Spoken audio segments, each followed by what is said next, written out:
morning, everyone.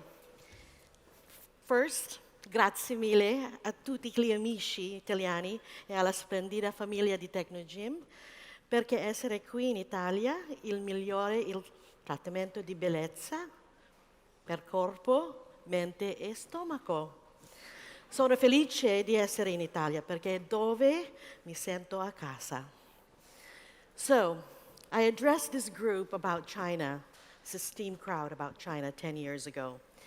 And in comparison to the rate of development of that market to the rest of the world, that's equivalent to about 38 years. So in the next 30 minutes, I've got 1.4 billion, a market of 1.4 billion people and 38 years to make up for. So let's get started. Today, what I will do is divide my talk into 3 topics to make sure that everybody gets something out of it. First, we can't start the talk about wellness without talking about the explosive growth of China's outbound market, travel market. Second, I will give us a snapshot of where health and wellness is right now in China and the current trends that are shaping that landscape. And last but not the least, because this is about the business of shaping the business of wellness, we will talk about my predictions of the hot button trends shaping that country. So, how many of you watch Crazy Rich Asians? All right. So if you will recall in the beginning of that movie this famous quote from Napoleon Bonaparte. But what I did is I took the creative liberty of changing a word and saying, let China sleep, for when she travels, she will shake the world.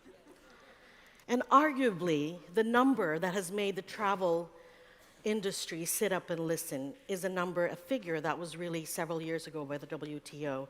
And that was a prediction of 200 million outbound Chinese tourists by 2020. That's a little bit over a year from now. Now, just to put it into context, that is the combined population of Italy, Germany, and UK right now. Now, if some of you are thinking that is a pie-in-the-sky figure, we are certainly on our way to reaching those numbers. As of last year, there were 145 million Chinese tourists traveling overseas, and this year we are projected to end the year with 156 million. What's scary, though, is that by 2030, that is 11 years from now, it is predicted there will be 400 million Chinese tourists traveling overseas. 400 million. And the reason why we remain bullish about this number is simply because of the explosive growth of China's emerging middle class, which is expected to expand from 430 million today to nearly double, 780 million, by the mid-2020s. Those people will be traveling to your resorts. And every year, it gets easier for the Chinese to go abroad. In fact, this year, the number of countries and regions allowing Chinese citizens with ordinary passports to enter without a visa or with visa on arrival has increased to 67. Now, one of the questions I often get asked is how valuable is this market in terms of spend? Chinese tourists spent over $260 billion last year. That's almost 1/5 of the world's total tourism spend. Now get this, all of this has been accomplished at a time when only 7% of Chinese citizens hold passports. This number is predicted to increase nearly double to 429 billion by 2021, 2 years from now. Comparatively, our American friends parted with a relatively paltry 123 billion. What do they spend on? Now, it will be tempting to think that all they spend on is shopping, and to some extent that is true. After all, the Chinese are propping up the luxury markets today. However, Nielsen did a study, and while shopping accounts for a quarter of their spend, accommodations and dining are not far behind. And in fact, a few other research have indicated that they are beginning to spend more and more in experiences. Where are they coming from? Shanghai, Beijing, Guangzhou, and Shenzhen are questionably the major exit ports for China. But there are new first-tier cities emerging. All have seen great numbers in outbound travelers. This list also includes 10 new first-tier cities with the fastest growing number of outbound tourists coming from Xi'an, which is the home of the famous terracotta warriors. But here's what's interesting. As much as we poo-poo the travelers coming from second-tier cities, guess what? They spend more than the more sophisticated travelers coming from the first-tier city. And why is that? Because they often come with shopping lists for families and friends. That's why. So the question is, where are they traveling to? Now, based on online booking data, these are the 20 most popular destination countries. Thailand and Japan remain the two preferred travel destinations. In 2017, Thailand welcomed nearly 10 million Chinese tourists, and it represented 28% of its total inbound tourism. Japan, on the other hand, attracted 7.35 million Chinese travelers. But what's interesting is there are some dark horse destinations which have attracted the attention of Chinese tourists, and those are highlighted in red. And I'm sure you'll see some of your countries represented.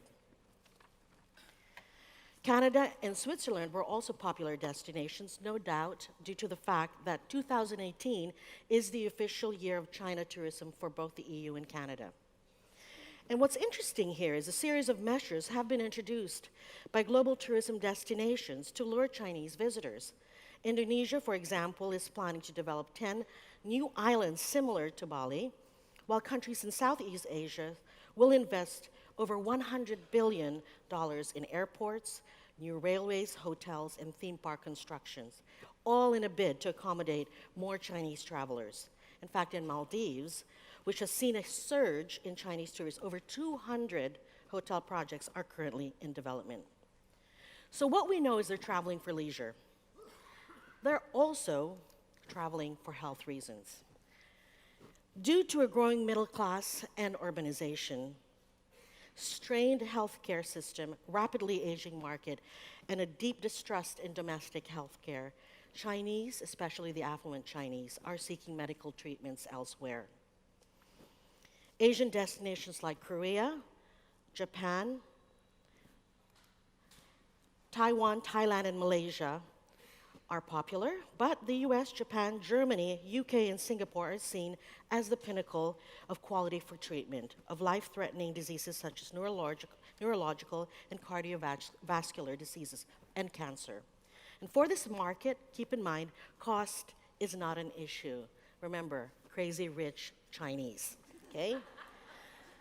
Their main focus is access to the best possible care and medical outcomes for themselves and their loved ones.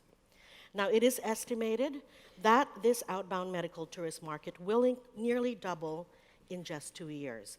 And we also think that these are very conservative numbers because it doesn't take into account a lot of those who travel across the border into Hong Kong to seek treatments. And another phenomenon we're seeing here as well is those who travel across the border to buy health insurance from international brands. So that's the other thing. Now, all these stats are pointing to the white elephant in the room, which Rafat Ali talked about yesterday. Now, it's interesting that Chinese travelers today have become the poster children of over-tourism. Google over-tourism, and 9 times out of 10, you'll see images of groups of Chinese travelers all over the world with the white flags with their tourist guide. It doesn't help that there have been many incidences of Chinese tourists behaving poorly, something that the Chinese government has addressed through ongoing public awareness programs. In fact, they've gone so far as to confiscate your passports if you behave badly.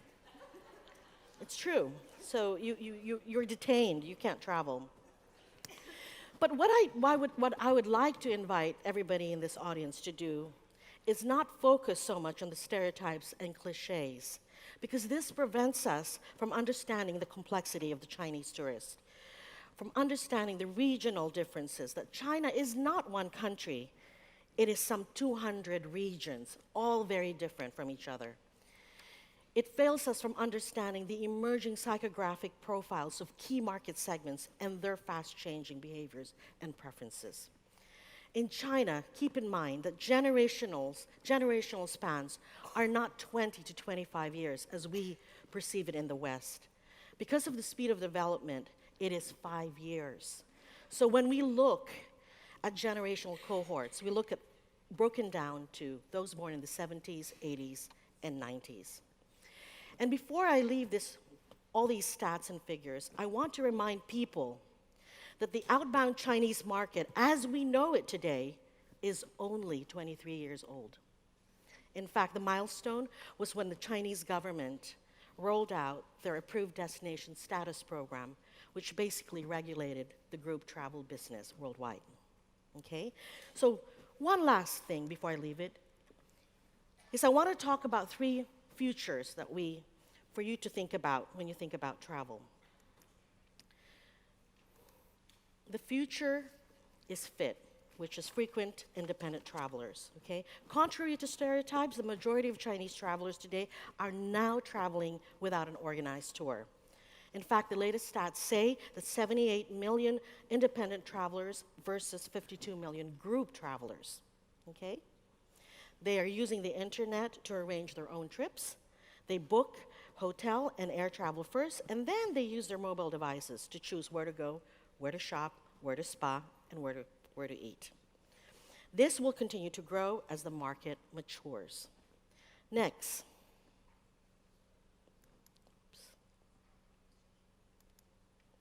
The future is, any guess?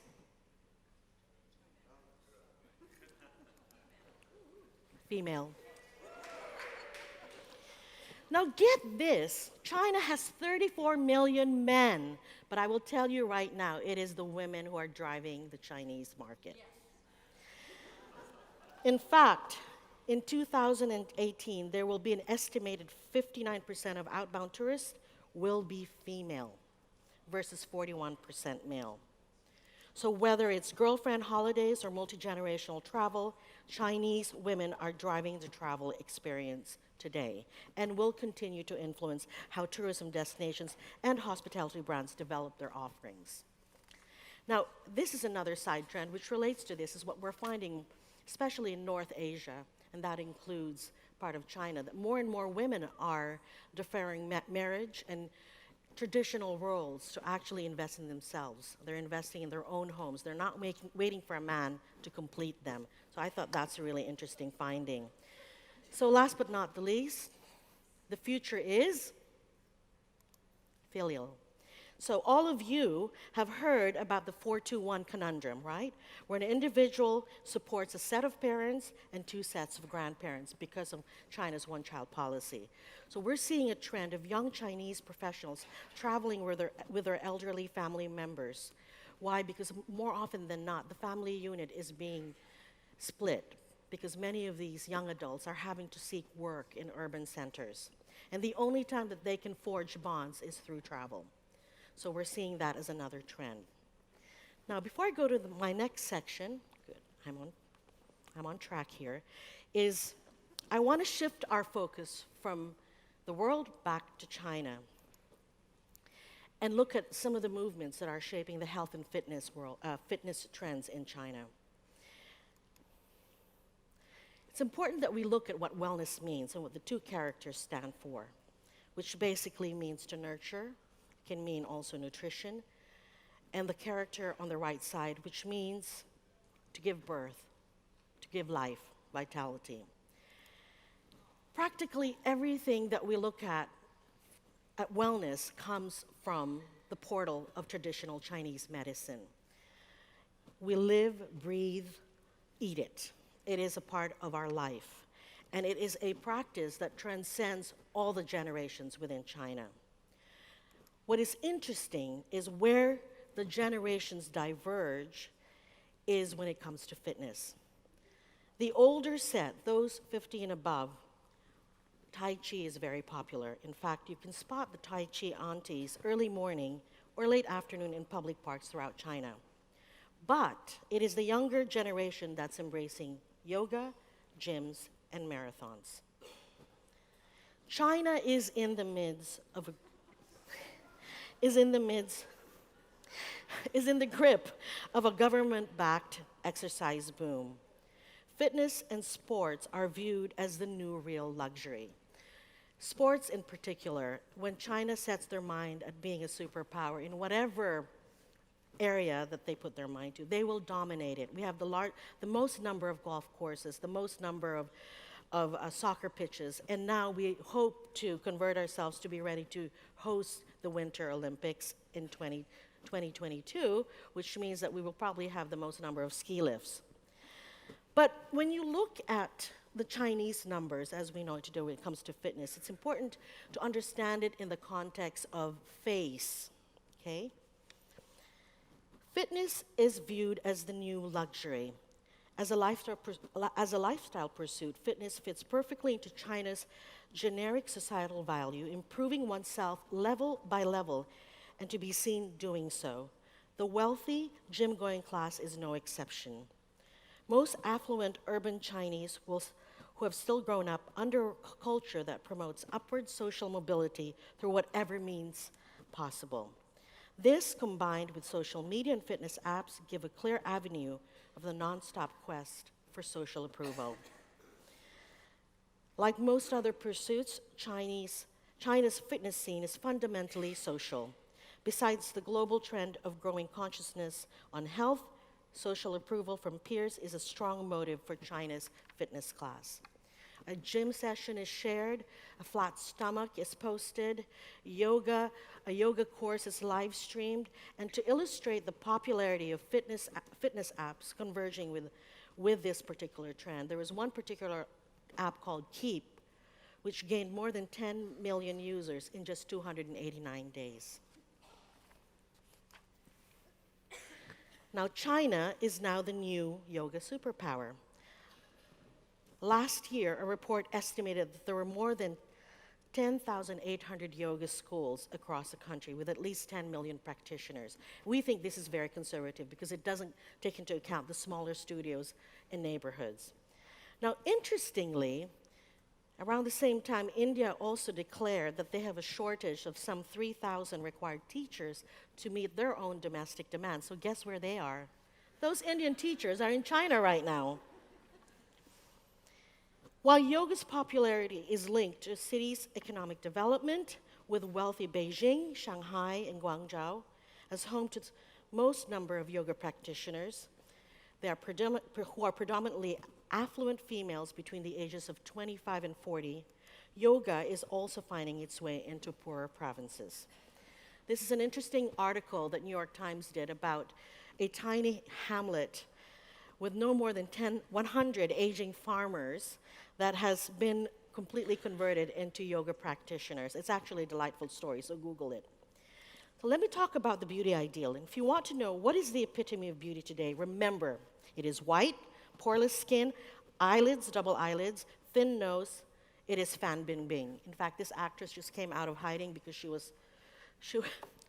she came under fire with the Chinese government for tax evasion. But her face is often the one that women bring into to plastic surgeons to try and replicate. Last year, 14 million Chinese people were estimated to have received some form of cosmetic surgery, up 42% year on year. The global figure is 34 million. China ranks third in the world, behind the US and Brazil in terms of the number of cosmetic surgery procedures carried out annually. And interestingly, people receiving plastic surgery in China are much younger than in developed markets. And it is quite the opposite in the US. The figure is almost 75% of cosmetic surgery in the US are with patients who are over 35 years of age. So a quick snapshot of the size of the beauty market, and this came from Spa China, recently released this. You see the numbers there. Spa China also estimated the size of the hotel and resort spa market. Now, hotel spas in China struggle to compete with day spas. It is not an easy market, I have to say. and day spas struggle to stay open for a number of reasons. High labor costs, lower than expected revenues, fickle market, and difficulty in recruitment continue to be the challenge. So, according to Spa China, for every 39% new openings a year, we also have 34% closures. Okay? And one thing that Spa China also shared, those born in the 70s seek spiritual health in a spa experience. They practice DCM, and essential oil is popular. Those born in the 70s look at more results-driven things like anti-aging, acne removal. Those born in the 90s are the one to try and dare to do everything and anything to help with their selfies. However, according to Fifi Cav Spa China, 89% of hotel and resort spas today offer treatments aimed at satisfying the 1970s generation only. This is why customers say their treatments lack innovation. Now, before I leave this section, it's important to remember, since I only have 7 minutes left, that there are 4 drivers shaping business opportunities. You know, we have a Chinese character that for every, challenge, there is an opportunity. Remember, keep in mind, aging population, urbanization, one-child policy, and growing middle class.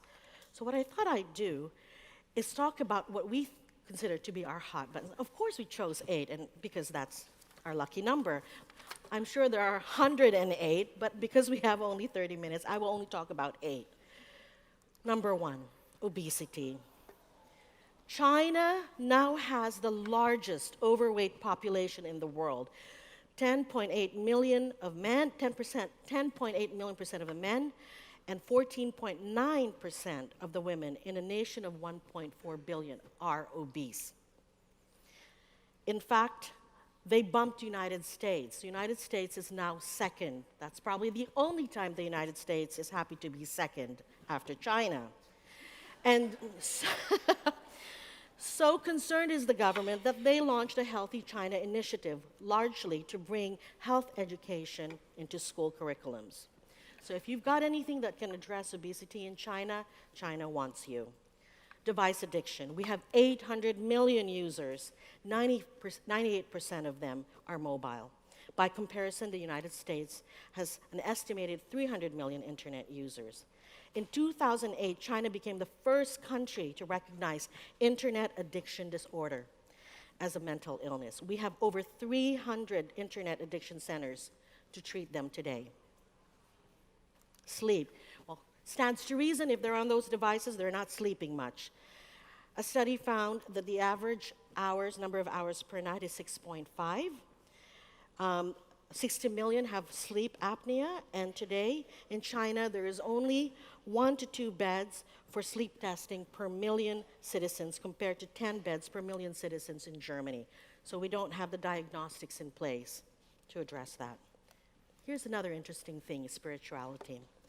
China may officially be an atheist country, but that is changing fast as its citizens seek meaning and spiritual comfort that neither communism nor capitalism seem to have supplied. In fact, we are in the throes of an evangelical Christian movement as well as a Buddhism boom. So if you've got a religion or faith to peddle, China is open to you, just as long as you go underground. Next, what's taking you guys so long to hit the China market? Goodness. For all the explosive growth of beauty treatments, plastic surgery, dental care has lagged. But that's about to change. Experts say we've entered the golden age of China's dental care market, which is estimated to be worth 100 billion renminbi, which is equivalent to about $14 billion. Currently, only 20% of the demand is being met, with teeth whitening and orthodontic service as the most in-demand treatments. Healthy aging. What to do with the aging population? There are over 240 million Chinese citizens aged 60 or above. That's 17% of the country's population. And what's scary is that by 2050, nearly 1/3 of the entire population will be over 60 years of age. just to show you how the population is changing, this is a really cool video through the years. In fact, economists argue that the single biggest impediment to Chinese President Xi's ambition of China becoming a superpower is its declining and aging population. When the US was in a similar position, emerging to overtake Great Britain as the world's dominant superpower from 1880 to 1950, the United States population tripled. So this is the single biggest obstacle for us to become a superpower. So I throw that all out to you. The opportunities abound. Food safety. We have no shortage of food scandals right now in China, whether it's tainted milk, rotten meat, rat meat, gutter oil, you name it. We have fake foods everywhere. In fact, this is where a lot of foreign brands are coming into the market because they're still perceived to be worth it, even despite the price. Last but not the least is pollution. We declared a war on pollution, and we're on our third year, and we're already surpassing some of our goals. At this year's Davos, Vice Premier Liu He cited reducing environmental pollution as one of China's main strategic goals, along with preventing major financial risks and alleviating poverty. Now, if you're in sustainability, waste management, green technology, or any service or product, innovation that intersects with environmental, social, and governance issues, China needs you. Last but not the least, 3 minutes remaining. No doubt, for all of my talk, China is a challenging place to do business. Many foreign businesses continue to face headwinds arising from slowing economic growth, inconsistent and generally unfavorable interpretation of regulation, and rising costs of doing business. China is not a market for the faint-hearted. However, because of China's economy is growing at an exponential rate, vast opportunities remain for investors despite its recent slowdown. Despite the many risks and challenges, the Chinese market presents more opportunities than ever before, and some of the fastest growing sectors are in high-tech, IT, new energy, healthcare, entertainment, culture, and biotechnology. All in all, China's economy has immense potential. This is in the words of Vice President Liu.